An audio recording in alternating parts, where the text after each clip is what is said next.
નમસ્કાર વિદ્યાર્થી મિત્રો, ધ એક્સપર્ટ એકેડમીની યુટ્યુબ ચેનલ પર દરેક વિદ્યાર્થીનું ખૂબ ખૂબ હાર્દિક સ્વાગત છે. રોજની જેમ આજે પણ 8:30 વાગે એકાઉન્ટનું એસાઇનમેન્ટનું સોલ્યુશન લઈને આવી ગયા છીએ. આજે આપણે વિભાગ ડી નો ચેપ્ટર નંબર 5 નું સોલ્યુશન કરવાના છીએ. આ ચેપ્ટરમાંથી વિભાગ ડી ની અંદર પ્રથમ પરીક્ષામાં દાખલાઓ પૂછાવાની શક્યતાઓ રહેલી છે. વાર્ષિક પરીક્ષામાં પૂછાતા નથી, છતાંય આપણે તૈયારીમાં રહેવાનું રહેશે. ઓકે, જે પણ વિદ્યાર્થી મિત્રોએ હજુ સુધી the expert academy YouTube channel subscribe ન કરી હોય તો સબસ્ક્રાઇબ કરી દો, લાઈક કરી દો અને તમારા મિત્રો સુધી શેર પણ કરી દો. વધારે સમય ન લેતા સૌથી પહેલા દાખલા નંબર 1 જો તમને સ્ક્રીન પર દેખાઈ રહ્યો છે. તેજસ અને પ્રકાશ 3:2 ના પ્રમાણમાં નફો નુકસાન વેચતા એક પેઢીના ભાગીદારો છે. દિવ્યેશ નવો ભાગીદાર કોણ આવે છે? દિવ્યેશને 1/4 ભાગે પેઢીમાં નવા ભાગીદાર તરીકે દાખલ કર્યો. દિવ્યેશના પ્રવેશ વખતે પેઢીની પાઘડીનું મૂલ્યાંકન 1,20,000 કરવામાં આવ્યું. દિવ્યેશ મૂડી તરીકે 50,000 રૂપિયા અને તેની ભાગની પાઘડી રોકડમાં લાવે છે. મૂડી અને પાઘડીને અંગેની અસર કરતી આમનોંધ લખો. તો સૌથી પહેલા મૂડીની આમનોંધ લખી દઈએ. નવો ભાગીદાર મૂડી તરીકે કેટલા રૂપિયા લાવી રહ્યો છે એ. ચલો, દાખલાની અંદર કીધું છે દિવ્યેશ જે છે નવા ભાગીદાર મૂડી પેટે કેટલા લાવે છે? 50,000 રૂપિયા. 50,000 ધંધામાં આવે છે એટલે શું લખીશું? રોકડ અથવા બેંક ખાતે ઉધાર. રોકડ અથવા બેંક ખાતે ઉધાર.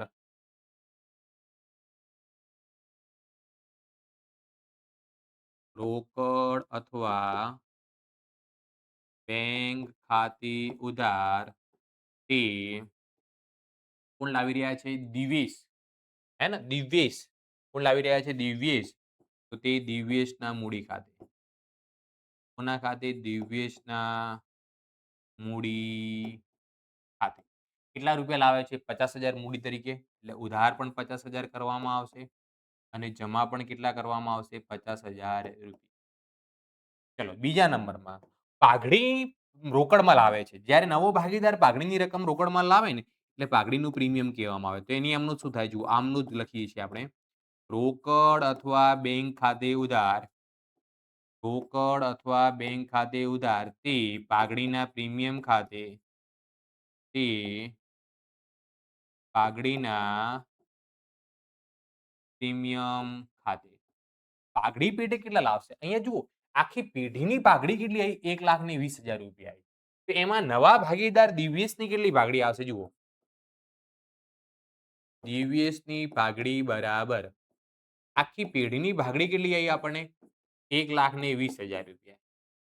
એમાં નવો ભાગીદારનો ભાગ કેટલો છે? નવા ભાગીદારને કેટલો ભાગ આપ્યો? 1/4.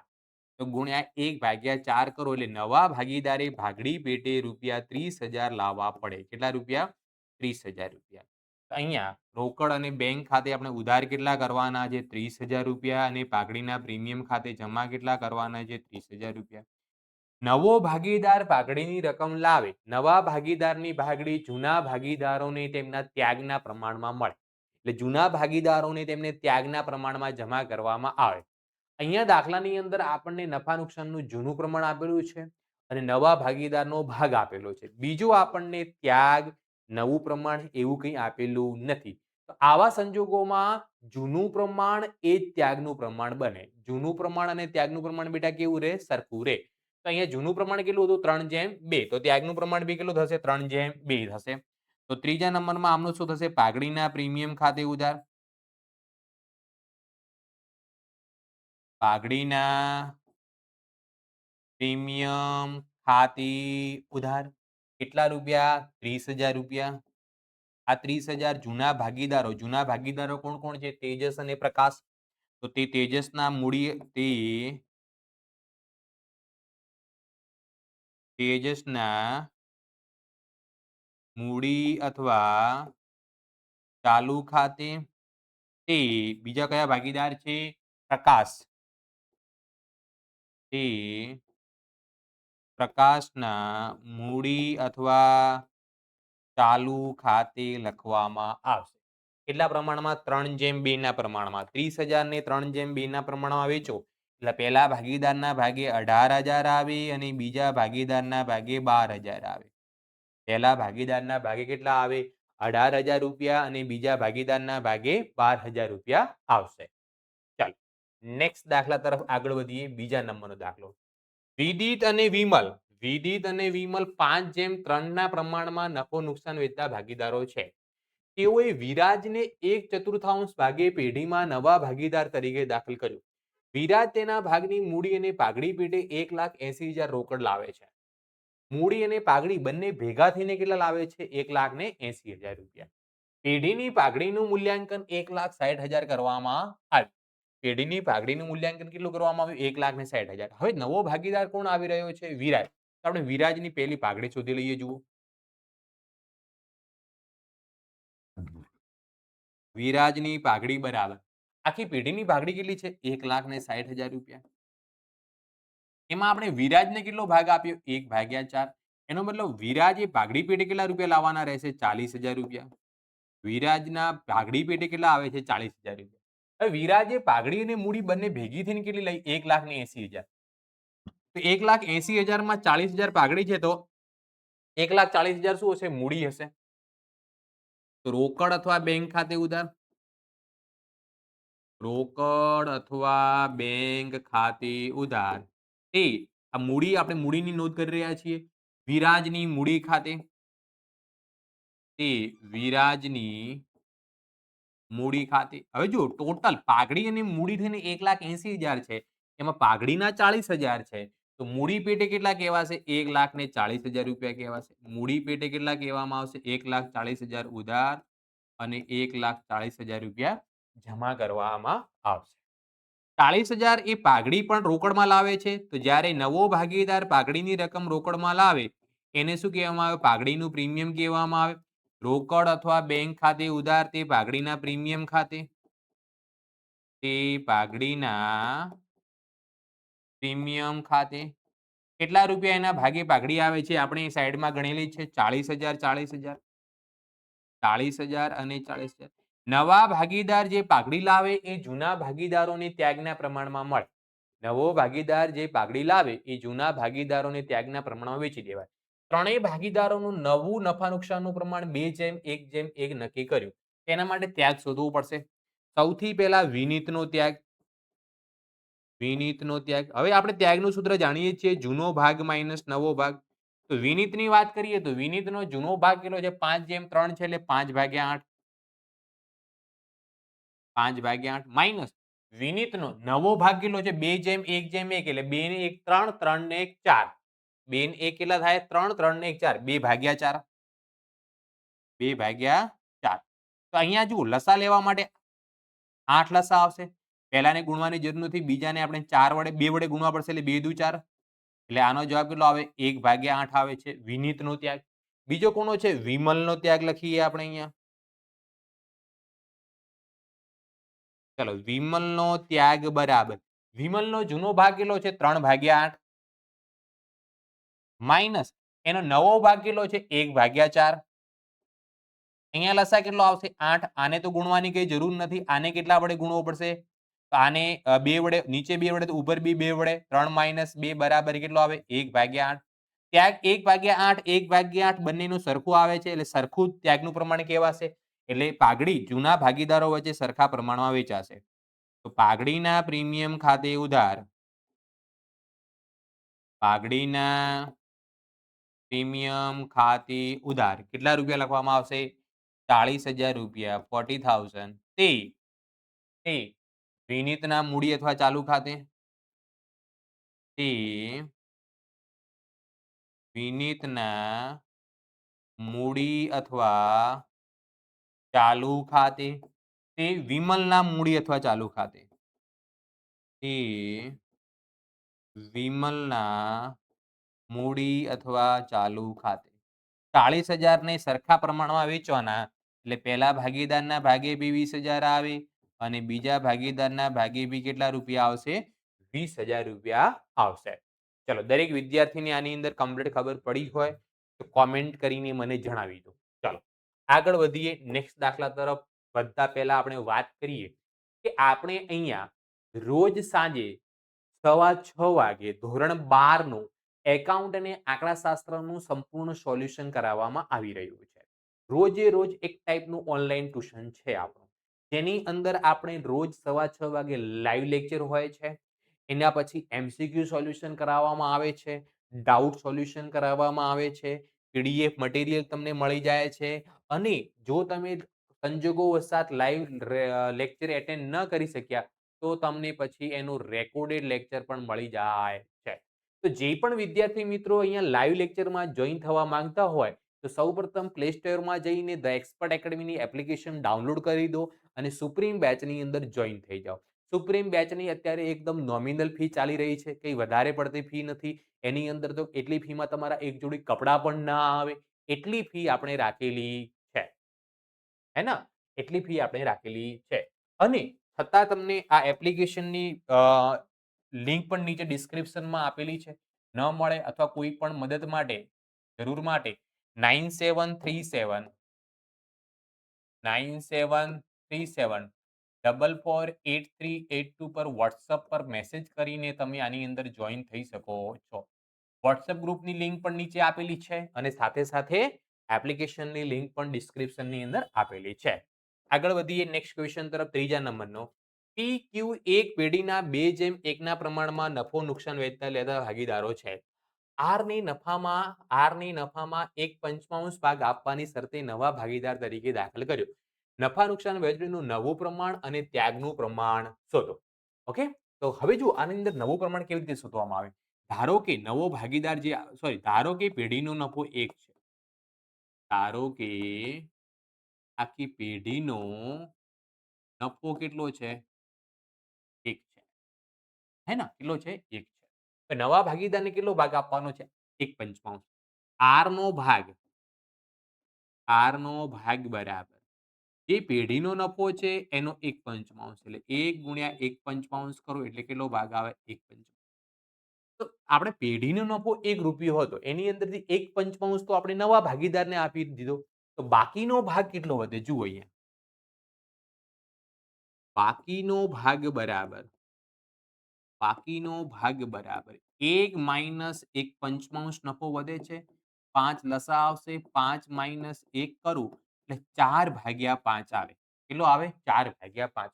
બાકીનો ભાગ આપણને કેટલો આવે? 4/5 આવે. બાકીનો ભાગ આપણો કેટલો આવે? 4/5. આ નફો વધે 4/5. આ 4/5 કોના માટે વધ્યો? પી અને ક્યુ માટે. તો આ 4/5 પી અને ક્યુ ને જૂના પ્રમાણમાં વેચી દેવાનો. કયા પ્રમાણમાં? જૂના પ્રમાણમાં.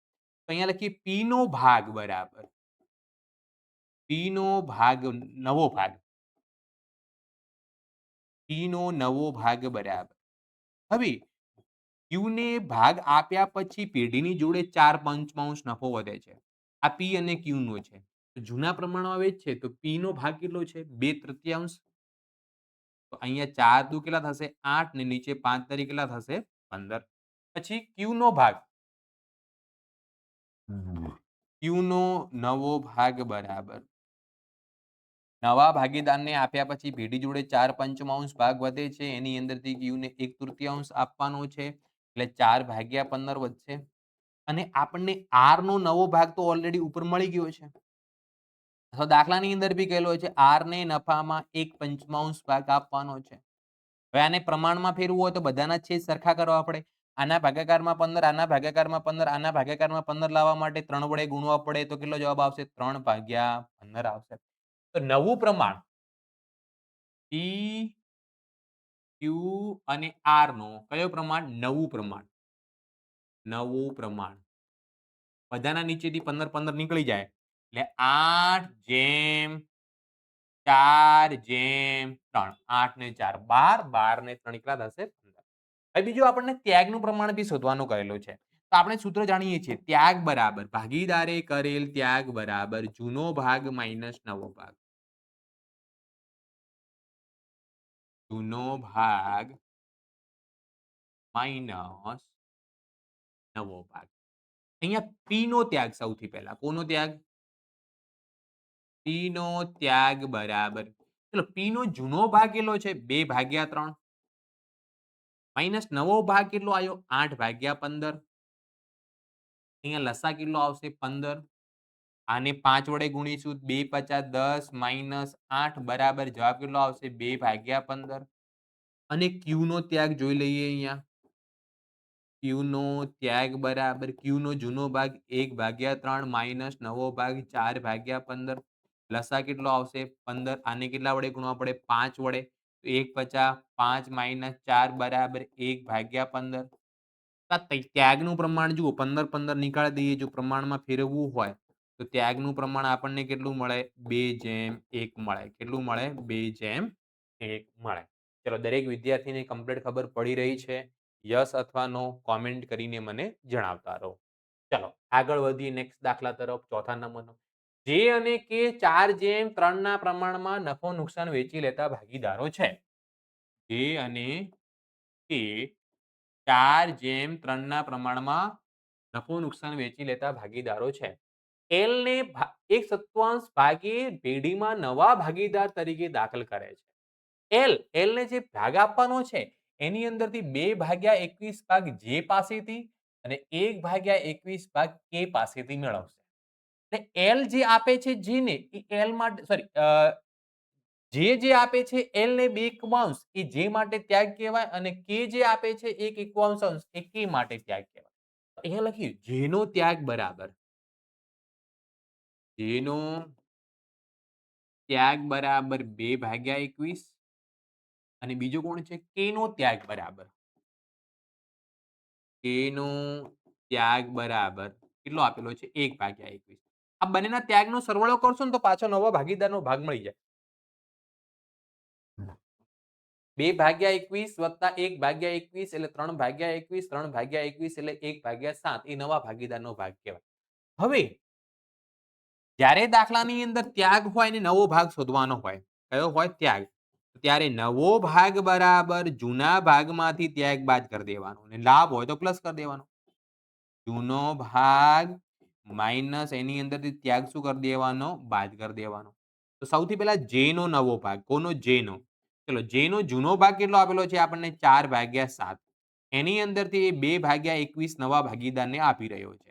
લસા કેટલો આવે 21 અને 3 વડે ગુણવા પડે 4 તરી કેટલા 12 - 2 12 માંથી 2 જાય એટલે કેટલા આવે 10/21 આવે. પછી બીજો ભાગીદાર કોણ છે કે કે નો નવો ભાગ તો પેલા કે નો જૂનો ભાગ કેટલો છે 3/7 3/7 માંથી એ કેટલો આપી દે છે ત્યાગ કરે છે 1/21 તો બરાબર અહીંયા લસા કેટલો આવે 21 આવે. આને કેટલા વડે ગુણવો પડે 3 તો ઉપર 3 તરી 9 આને ગુણવાની જરૂર નથી એટલે જવાબ કેટલો આવે 8/21 આવે. નવો ભાગીદાર કોણ છે એલ એલ નો નવો ભાગ દાખલાની અંદર આપણને એલ નો નવો ભાગ તો 1/7 આપેલો છે. હવે નવું પ્રમાણમાં ફેરવવું હોય ને તો બધાના છેદ સરખા હોવા જોઈએ. આના ભાગાકારમાં 21 આના ભાગાકારમાં 21 તો એલ ના ભાગાકારમાં 21 લાવવા માટે ઉપર નીચે આપણે 3 વડે ગુણવા પડશે એટલે જવાબ કેટલો આવશે 3/2. તો નવું પ્રમાણ કોનું કોનું જે કે અને એલ નું જે કે અને એલ નો 10:8:3 રે 10:8:3 અને ત્યાગનું પ્રમાણ જુઓ ત્યાગના પ્રમાણમાં તો નવો ભાગીદાર ન હોય ફક્ત જૂના ભાગીદારો જ હોય. અહીંયા ભાગ આપેલો છે 1/1 2/21 ને 1/21 ભાગાકાર નીકાળી દો એટલે 2/1 આને તો કંઈ ત્યાગ હોય નહીં. ક્લિયર? ચાલો નેક્સ્ટ દાખલા તરફ આગળ વધીએ. પ્રશ્ન નંબર 5 એ અને બી 5:3 ના પ્રમાણમાં નફો નુકસાન વેચતા એક પેઢીના ભાગીદારો છે. સી ને 25% ભાગે નવા ભાગીદાર તરીકે દાખલ કર્યો. સી તેનો ભાગ એ અને બી પાસેથી 3:1 ના પ્રમાણમાં મેળવશે. નફા નુકસાનની નવું પ્રમાણ અને ત્યાગનું પ્રમાણ શોધો. સી નો નવો ભાગ સી નો ભાગ જુઓ અહીંયા સી નો ભાગ આપણને કેટલા ટકા કીધું છે 25% કીધું છે ને 25% એટલે કેટલા કહેવાય ટકાને આપણે 100 વડે કન્વર્ટ કરવામાં આવે એ 1/4 ભાગ કહેવાય. 25% એટલે કેટલો કહેવાય 1/4. હવે આ 1/4 ભાગ કોની જોડે મળશે એ અને બી પાસેથી કયા પ્રમાણમાં 3:1 ના પ્રમાણમાં. તો એ નો ત્યાગ કેટલો અને બી નો ત્યાગ કેટલો એ આપણે જોઈ લઈએ. તો સૌથી પહેલા અહીંયા લખીએ એ નો ત્યાગ બરાબર હવે નવા ભાગીદાર સી ને આપણે 1/4 આપવાનું છે એની અંદરથી એ કેટલો આપશે 3:1 ના પ્રમાણ એટલે 3/4 એટલે જવાબ કેટલો આવશે 3/16. બી નો ત્યાગ બરાબર જોઈ લઈએ અહીંયા બી નો ત્યાગ બરાબર આપણે નવો ભાગીદારને આપવાનો કેટલો 1/4 કેટલા ભાગમાં આપશે બી 1/4 એટલે જવાબ કેટલો આવશે 1/16 એટલે ત્યાગનું પ્રમાણ આપણને આપેલું જ હતું દાખલાની અંદર. ત્યાગનું પ્રમાણ એ અને બી નું કેટલું રહેશે 3/1. કયું રહેશે 3/1. હવે નવો ભાગ બરાબર કોઈ પણ ભાગીદારનો કયો ભાગ નવો ભાગ બરાબર જૂનો ભાગ માઇનસ ત્યાગ. જૂનો ભાગ માઇનસ શું કરવામાં આવે ત્યાગ કરવામાં આવે. તો સૌથી પહેલા એ નો નવો ભાગ. ચલો તો એ નો જૂનો ભાગ દાખલામાં કેટલો આપેલો છે 5/8. એની અંદરથી એ ત્યાગ કેટલો કરી રહ્યો છે 3/16. અહીંયા આપણો લસા કેટલો આવે 16 આવે અને 2 વડે ગુણો તો ઉપર 5 દુ કેટલા થઈ જશે 10 - 3 એટલે જવાબ કેટલો આવે આપણો 7/16. બી નો નવો ભાગ બરાબર બી નો જૂનો ભાગ કેટલો છે 3/8 માઇનસ બી કેટલો ત્યાગ કરી રહ્યો છે 1/16 બરાબર લસા કેટલો આવે 16 તો આને કેટલા વડે ગુણવા પડે 2 વડે તો ઉપર 2 2 વડે 3 દુ 6 -1 બરાબર 5/16. સી નો નવો ભાગ બરાબર સી ને કેટલો ભાગ આપવાનો કીધું છે 1/4. હવે જો પ્રમાણમાં શોધવા માટે છે સરખા કરવા પડે 16 16 તો આને 16 લાવવા માટે 4 વડે ગુણીશું એટલે જવાબ કેટલો આવશે 4/16. તો નવું પ્રમાણ એ બી સી નું કયું પ્રમાણ બેટા નવું પ્રમાણ કોનું એ બી અને સી નું બધાના ભાગાકારમાંથી 16 નીકાળી દો 7/5/4 રહેશે. કયું રહેશે 7/5/4 રહેશે. ચલો દરેક વિદ્યાર્થીને કમ્પ્લીટ ખબર પડી ગઈ યસ કે નો કોમેન્ટ કરીને જણાવી દો. જે પણ વિદ્યાર્થી મિત્રોએ હજુ સુધી the expert academy YouTube channel subscribe ન કરી હોય તો સબસ્ક્રાઇબ કરી દો લાઈક કરી દો અને તમારા મિત્રો સુધી શેર કરી દો. મળીએ છીએ આપણે આવતીકાલે 8:30 વાગે. Thank you so much Tata bye bye see you.